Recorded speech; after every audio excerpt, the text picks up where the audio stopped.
All right, so new Chieftain. New Chieftain. One of the best ways to play defense on Chieftain before was to use a full 100% damage convert to fire and then only use fire resist. But this required very specific items and some pretty rare items from like Uber Shaper. This kind of like is trying to force you to do that, but like it doesn't require all that stuff. You just like stack max fire res, convert like a ton of your fire into cold and lightning, get a bunch of extra like max cold and lightning. This doesn't help as much versus pen, whereas the other setup nullifies penetration, but it's like much easier to get going to get like tons of max res.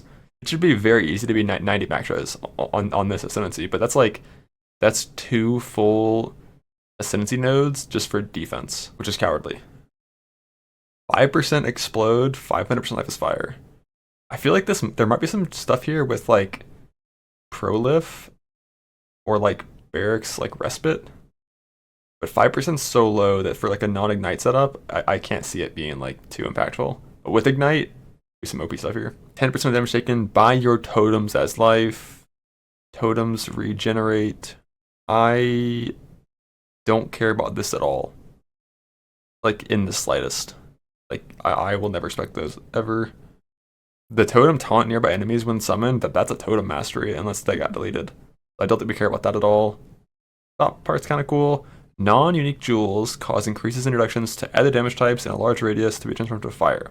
So if you put a non-unique jewel near this, it will convert all of this lightning to fire. A non-unique jewel will just do that. Like all jewels will just do that. But it's only increases in reductions. So it's not pen. It's not like physical as extra.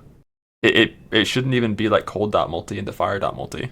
That looks like it's like increases in reductions usually just means exactly this, which is interesting. I don't know how powerful it'll be, but it's interesting. But yeah, like you have to think like this is 2 points that gives you nothing. It gives you no power at all. It gives you the opportunity to invest into more power, but that requires passive points. Like on itself, it does nothing. So like that could be really good in certain cases. Also, it might be useless. We'll see. Trigger level 20, whatever the fuck that word is, chosen when you attack with a non-vowel slam or strike skill near an enemy. I love that they're putting strike skills into Chieftain. I think that's already part of Chieftain, right? Isn't that? Yeah, it's the same thing. So unless they modify that, I think this is already not that strong.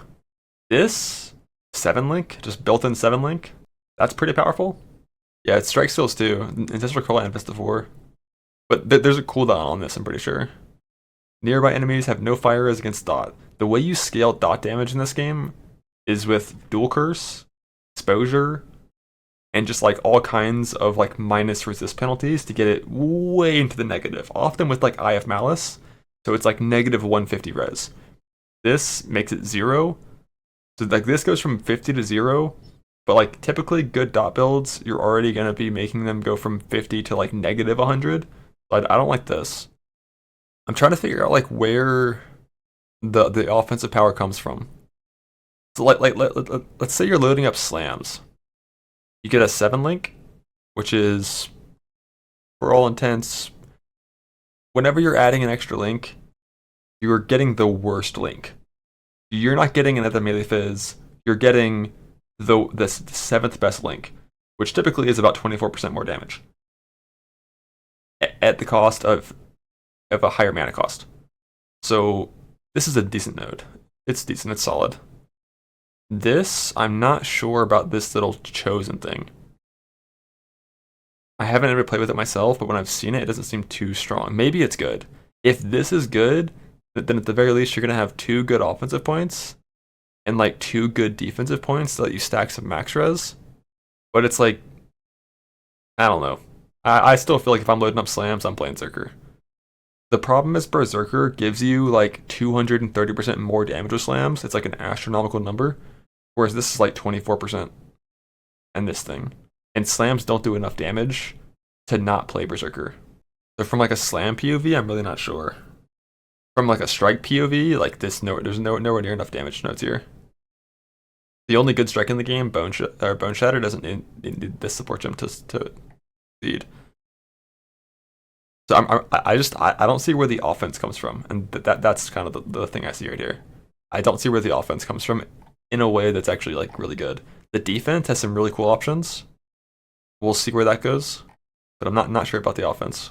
Open link. All right. Is this all of them? 1, 2, 3. How are there only 6 points or 7 points on Guardian still?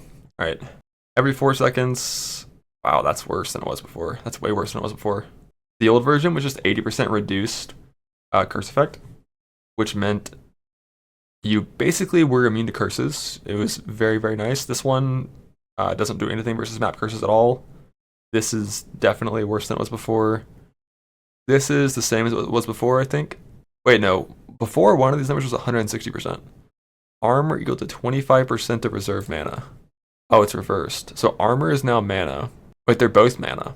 So instead of 160 life, now it's 25 mana. That is an insane amount of recovery rate, but there's no PDR. I wonder if they're going to fuck up Scion Guardian for this. Because one of the super strong things about supports, Guardian in particular, was this right here. Guardian, 30% additional PDR, 7.5 endurance charges. Because you make this 1% become 2% with aura effect, and you have 15 auras. And that is now a ton of recovery. Like an astronomical amount of recovery. But, you know, in PoE, like recovery, I've been saying this for years, I'll say it forever, recovery is not defense, it's fake, it's worthless. Recovery feels good, it is not good. When you die in this game, typically you're getting one shot. You're dying in one frame, almost always. And this doesn't really do much for that. And when you were playing with supports, you already had so much recovery. Like, look at the recovery that this carry had for playing with a support before, right? 1200 DS recovery, 1200 life, 1.8k leech. That's already their entire life pool every second. So like we're losing max hit and gaining recovery, which at least for like players isn't that insane. Radiant Faith being double mana instead of a split of mana life for mana guardians might be really impactful. I'm not sure.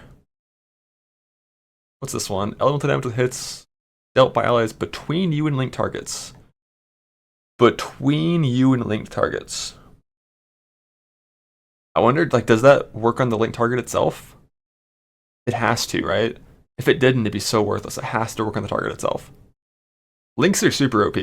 Like, you know, looking at, you know, the carry config, this right here is links. Almost doubling EHP from your support using links. Assuming this actually works on the link target itself, which it fucking better. That's pretty good. My Guardian provided like 10 max res at pretty low budget gear. This gives you that extra 5 to cap out.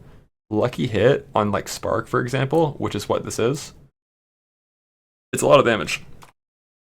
I'm not sure the wording required to make that work, but it's like 25% more damage. It's like Harmony is good, Radiant's still fine, but it lost like a lot of the damage nodes it had down here, and it increased AoE and attack speed and onslaught. Bastion of Hope is much better for a solo Guardian than it was before. Before it was like this oscillating, like every 2 seconds out of every 5 seconds, you're like, you get big block and otherwise you don't. This is just dual 25 block that's pretty reliable, always going to be up. One from shield charge, one from your cast, or flame dash. It's pretty good. Like Blood Rage if you're an attack Guardian, it's always going to be up. Level 20 Summon Elemental Relic. When you were near ally kill. Yeah, I'm really not sure about this. Because I don't have damage numbers for this. I don't know what this means. It screams to me that as a support, I might not play Guardian.